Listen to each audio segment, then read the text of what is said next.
Shalom sahabat Delima yang terkasih dimanapun kita berada. Firman Tuhan yang mengawali pagi kita hari ini yang tertulis dalam Mazmur 109 ayat 26. Beginilah firman Tuhan. Tolonglah aku ya Tuhan Allahku, selamatkanlah aku sesuai dengan kasih setiamu.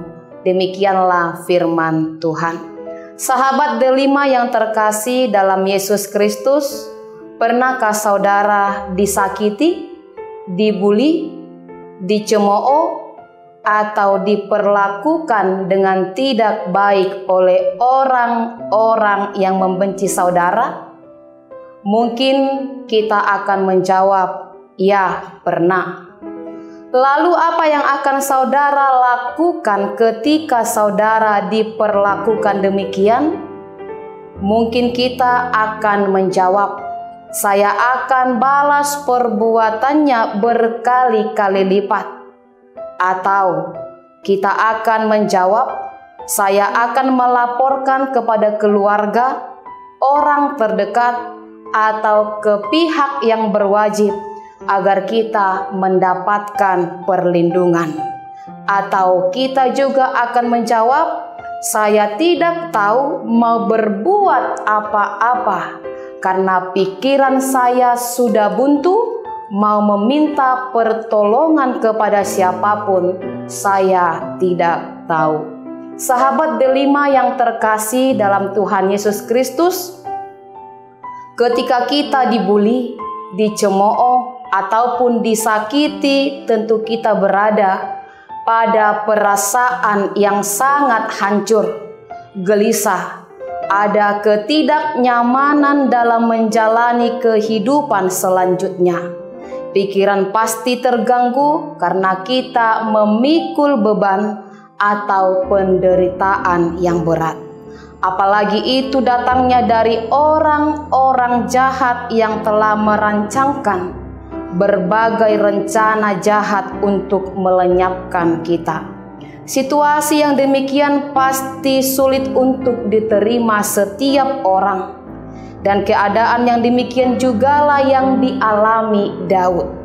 Dalam firman Tuhan pada pagi hari ini, dan kita bisa mendengar apa yang dia lakukan untuk membalas perilaku atau perbuatan jahat orang-orang yang membencinya. Firman Tuhan ini akan menjawab pertanyaan kita tadi.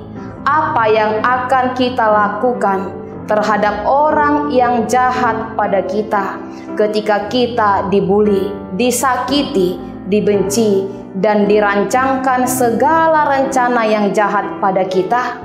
Inilah yang menjadi jawabannya BPJS, berserah pada Tuhan saja. Kita bisa baca di ayat 26, tolonglah aku ya Tuhan, karena kasih setiamu, selamatkanlah aku. Daud adalah pemazmur yang berseru kepada Tuhan Allahnya, agar dia diselamatkan dari serangan bertubi-tubi dari musuhnya yang jahat. Daud berpaling kepada Tuhannya yang berdaulat untuk meminta pertolongan dan pembebasan. Ia mengakui kelemahan dan ketidakmampuannya sendiri untuk membalikkan gelombang dari musuhnya. Bukan itu saja, ia berada dalam bahaya fisik, tetapi serangan, ejekan, dan hinaan lebih dari yang sanggup dia tanggung. Maka setelah mencurahkan isi hatinya kepada Tuhan, Daud mengakui ketidakmampuannya untuk menghadapi orang-orang jahat itu dan berseru kepada Tuhan, tolonglah aku ya Tuhan, selamatkanlah aku menurut kasih setiamu. Sahabat Delima yang terkasih dalam Tuhan Yesus Kristus, apabila sekarang kita berada pada keadaan yang sama seperti Daud, mari berikan kesempatan kepada Tuhan untuk menyembuhkan hati saudara yang terluka. Bagaimanapun cara Tuhan menghadapi musuh-musuh kita, ya biarlah Tuhan yang bekerja. Kita tidak berhak membalaskan kejahatan dengan kejahatan, tapi balaslah kejahatan dengan kebaikan.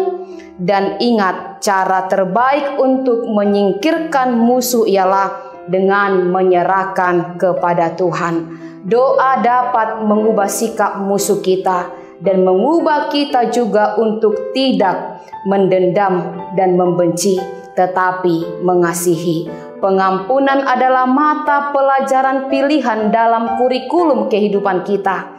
Sebagai anak-anak terang yang telah diselamatkan oleh Kristus, kita harus menyerahkan segala perkara hidup kita kepada Tuhan Allah yang adalah Sang Hakim yang benar, yang akan bertindak adil terhadap ciptaannya.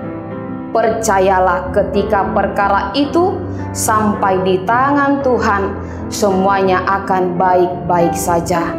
Yang penting bersabar dalam setiap prosesnya, karena di sanalah iman kita akan semakin dikuatkan. Amin. Horas.